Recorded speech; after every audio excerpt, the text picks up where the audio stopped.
नमस्कार, मी नवनाथ बन. करिअर मंत्र या विशेष कार्यक्रमात आपल्या सगळ्यांचं स्वागत. कालच CBSEचा 12वीचा निकाल लागलाय. येत्या 1-2 दिवसात कुठल्याही क्षणी आपल्या राज्याच्या बोर्डाचा 12वीचा निकाल लागेल. त्यामुळे 12वी नंतर आणि विशेषतः 10वी नंतर आपल्या करिअरच्या वाटा कुठल्या आहेत, आपल्या करिअरसाठी कुठले नवे मार्ग आहेत, हे आपल्याला या कार्यक्रमातून जाणून घ्यायचं आहे. मित्रो, खरं तर मेडिकल किंवा इंजिनिअरिंग हे ढोबळ मानानं आपल्या सगळ्यांना 2 करिअर माहीत आहेत. विज्ञान शाखेत प्रवेश घ्यायचा असेल तर मेडिकलला किंवा इंजिनिअरिंगला जायचंच हे साधारणतः पालकांचं मत असतं आणि विद्यार्थी साधारणपणे तेच ठरवतात. पण या 2 क्षेत्रापलीकडे जाऊन अनेक करिअरच्या नव्या वाटा आपल्या सगळ्यांसाठी खुणावत असतात. त्यामध्ये नेमकं करिअर काय आहे आणि ते करिअर घडवताना काय काळजी घेतली पाहिजे, या सगळ्यावर बोलण्यासाठी आज आपल्याकडे पाहुणे म्हणून डॉक्टर सिद्धिविनायक बर्वे सर आलेत. बर्वे सर, खूप खूप स्वागत ABP माझामध्ये. आपल्या सगळ्यांना साधारणपणे माहीत आहे की विज्ञान आणि इंजिनिअरिंग हे दोन फील्ड 12वी नंतर निवडली जातात. परंतु त्याच्या पलीकडे जाऊन जैवतंत्रज्ञान आणि या सगळ्यामध्ये मोठं करिअर आहे.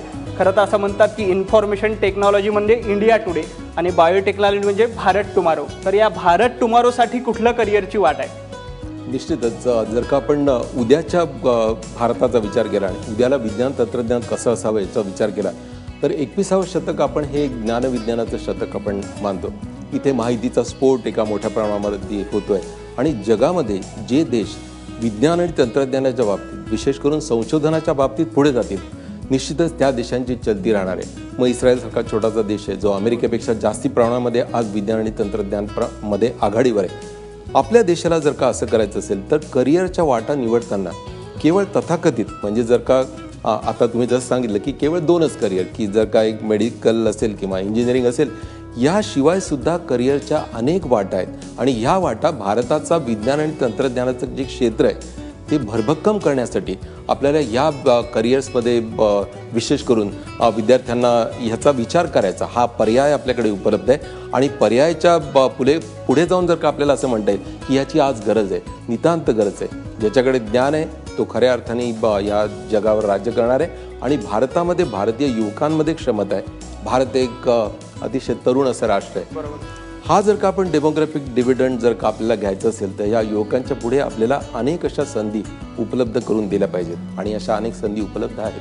साधारणतः पालकामध्ये एक भीती असते की मेडिकल इंजिनिअरिंगला नाही मिळालं तर आपण मग कॉमर्स साधारणतः आपण BScला ॲडमिशन घेऊ आणि BSc करून मग पुन्हा आपल्याला काही मेडिकलमध्ये करता येईल का किंवा याच्यामध्ये काही करता येईल का याचा विचार केला जातो. परंतु त्याच्याशिवाय BSc शिवाय किंवा अजून जे आपल्याला ढोबळ मानानं माहीत असले फार्मसी वगैरे याशिवाय दुसरे करिअरचे ऑप्शन्स कुठले आहेत विद्यार्थ्यांसमोर?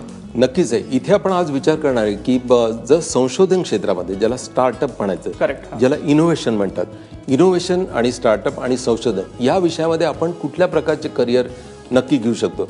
मग याच्यानंतर 10वी नंतर काही वाट आहेत, नंतर 12वी नंतर काही वाट आहेत आणि भारताला एक संशोधन राष्ट्र म्हणून जर का पुढे आणायचं असेल, दुर्दैवाने थोडंसं असं म्हणावं लागतं की संशोधनाच्या क्षेत्रामध्ये भारत थोडासा पिछाडीवर पडतोय. आपला शेजारी देश चायना आहे तो प्रचंड प्रमाणामध्ये प्रगती करतोय. आपल्याला जर काही कॅचअप करायचं असेल आणि अशा प्रकारचं इन्फ्रास्ट्रक्चर भारतामध्ये जागतिक स्तरावरचा अतिशय उत्कृष्ट इन्फ्रास्ट्रक्चर भारतामध्ये असताना कदाचित त्याची माहिती नसल्यामुळे आपण ढोबळमानाने मेडिकल किंवा इंजिनिअरिंगकडे जातो.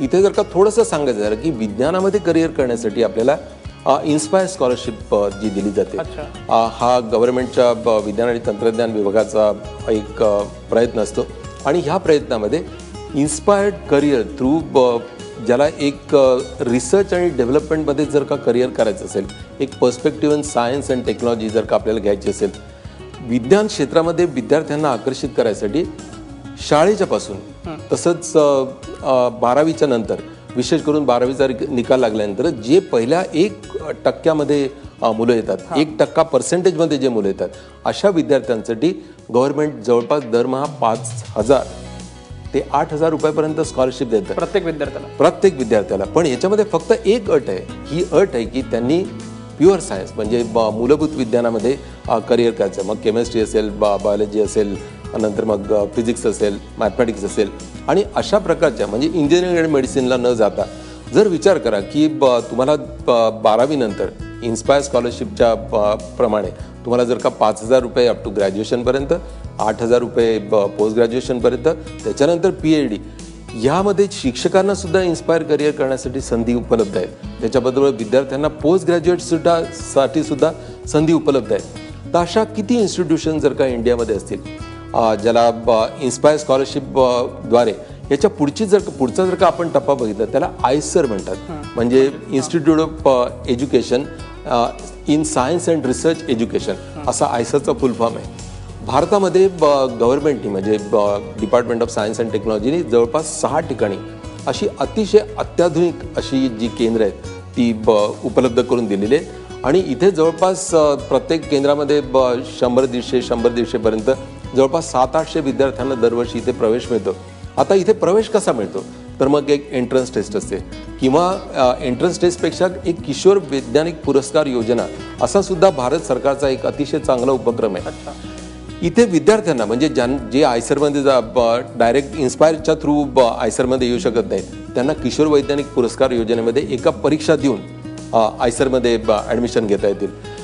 किशोर वैज्ञानिक पुरस्कार योजनेमध्ये सुद्धा स्कॉलरशिप दिली जाते. त्याच्यामध्ये समर ट्रेनिंग भारतातल्या कुठल्याही अतिशय चांगल्या प्रतिथयश अशा वैज्ञानिक संस्थांमध्ये त्यांना इंटर्नशिप करण्याची संधी दिली जाते. तिथे संशोधन करण्याची संधी दिली जाते आणि त्याच्यानंतर हे विद्यार्थी आयसरमध्ये येतात. 5 ठिकाणी आयसर्स आहेत आपल्या महाराष्ट्रामध्ये, पुण्यामध्ये, त्याच्यानंतर कलकत्त्यामध्ये, नंतर मग मोहालीमध्ये, एक तिरुपतीला येते, एक त्रिवेंद्रमला येते, एक भोपाळला येते आणि एक बेरामपूरला. अशा प्रकारच्या ज्या आयसर ज्या संस्था आहेत त्या आपल्याकडे 6 संस्था आहेत. आणि इथे करिअर करणं याचा अर्थ आहे तुम्ही एका विज्ञान आणि तंत्रज्ञान क्षेत्राच्या हायवेमध्ये करिअरच्या सुरुवातीपासून येतात. त्याच्यामध्ये स्कॉलरशिपसुद्धा तुम्हाला मिळते. दर वर्षाला 20,000 रुपयाची कॉन्टिन्जन्सी ग्रँट येते. आता हे करिअर नेमकं कशासाठी करायचं? जर BRC असेल, भारताने आण्विक क्षेत्रामध्ये अतिशय चांगली प्रगती केली आहे. दुसऱ्या बाजूला आपण स्पेस सायन्समध्ये सुद्धा अतिशय चांगली प्रगती केली आहे. आणि ह्या क्षेत्रांमध्ये जर का आपल्याला विद्यार्थ्यांना आणायचं असेल त्याच्यासाठी अशा इन्स्टिट्यूशन निर्माण करण्याची गरज भासली.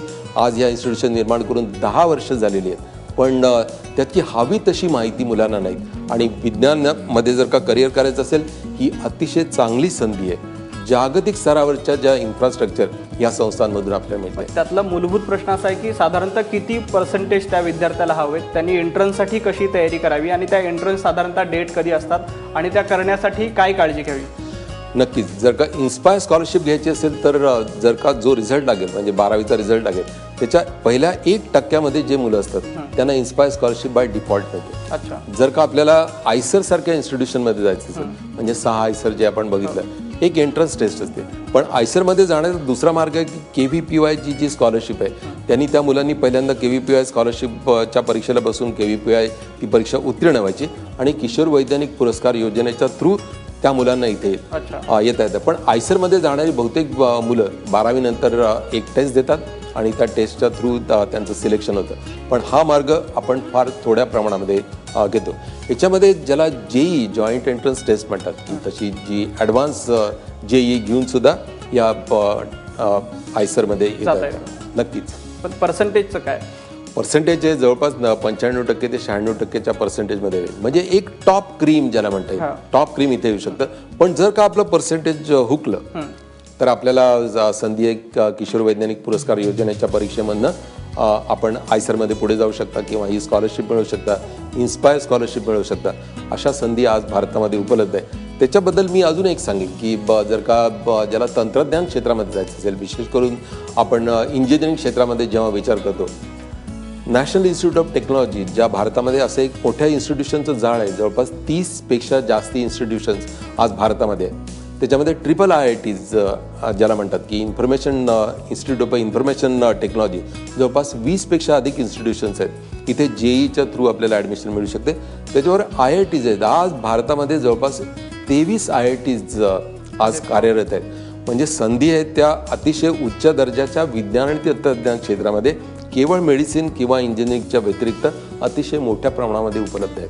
साधारणतः आपण ही चर्चा केल्यानंतर बायोटेक्नॉलॉजी ज्याला आपण भारत टुमारो म्हणतो तर ते करताना त्यामध्ये कुठल्या कुठल्या करिअरच्या वाटा विद्यार्थ्यांसाठी उपलब्ध आहेत? साधारण नक्कीच आहे. जेव्हा आपण आता म्हटलं की एक विज्ञान अधिष्ठित समाज निर्माण करायचा असेल की ज्ञानाधिष्ठित जी एक आपल्याला समाज रचना आपल्या पुढे येते, ज्याच्याकडे ज्ञान आहे ते एक इंटेलेक्च्युअल कॅपिटल आहे आणि ते IPRच्या दृष्टिकोनातून आणि जीवतंत्रज्ञान असा एक पर्याय आहे की हे एक शतकाचं शास्त्र आपण ज्याला म्हणतो, ज्याला सायन्स ऑफ सेंचुरी असं म्हणतात. गेल्या काही वर्षात, विशेष करून 10 ते 15 वर्षात, गेल्या 20 वर्षामध्ये या शास्त्राचा भारतामध्ये सुद्धा प्रचार मोठ्या प्रमाणामध्ये झालेला आहे आणि विद्यार्थ्यांना मेडिकल किंवा इंजिनिअरिंगच्या क्षेत्रात जीवतंत्रज्ञानामध्ये मग BSc असेल, BTech असेल, इंजिनिअरिंग असेल, PhD असेल, पोस्टडॉक असेल किंवा इंडस्ट्री, अतिशय चांगल्या प्रमाणामध्ये करिअरच्या संधी जीवतंत्रज्ञान क्षेत्रामध्ये उपलब्ध आहे. मग याने नेमकं काय होतं? मग तुम्ही शेती घ्या, तुम्ही पर्यावरण घ्या, तुम्ही आरोग्य घ्या किंवा तुम्ही जनुकीय तंत्रज्ञान घ्या किंवा तुम्ही बायोप्रोसेस टेक्नॉलॉजी घ्या, या सर्वांचं उत्तर आहे ते आपल्याला जीवतंत्रज्ञानामुळे मिळणार आहे. एक जवळपास जादूची कांडी जसं म्हटलं किंवा अलिस इन वंडरलँड जर का आपण असं म्हटलं किंवा एक आपण विज्ञान कथा जवळपास आपण प्रत्यक्षात जगतोय असा जर का आपल्याला अनुभव हवा असेल तर हा जीवतंत्रज्ञानामधून येतोय. भारतामध्ये अशा प्रकारच्या संधी मोठ्या प्रमाणामध्ये उपलब्ध होत आहेत. खरं तर ही विज्ञान आणि खरं बायोटेक्नॉलॉजी ही जादूची कांडी आहे आणि ती जर का तुमच्या हातात हवी असेल तर नक्की या मार्गाचा आपण निवड करू शकता, या मार्गाने आपण जाऊ शकता. या ठिकाणी एक छोटासा ब्रेक घेतोय. ब्रेकनंतर फोन लाईन सुद्धा आपल्याला उपलब्ध आहेत. तुमचे जे काही प्रश्न असतील ते आम्हाला विचारा, त्याची उत्तरं तज्ज्ञांकडून आपण घेऊया. एक छोटासा ब्रेक, लगेच परत येतोय. पाहत राहा करिअर बन.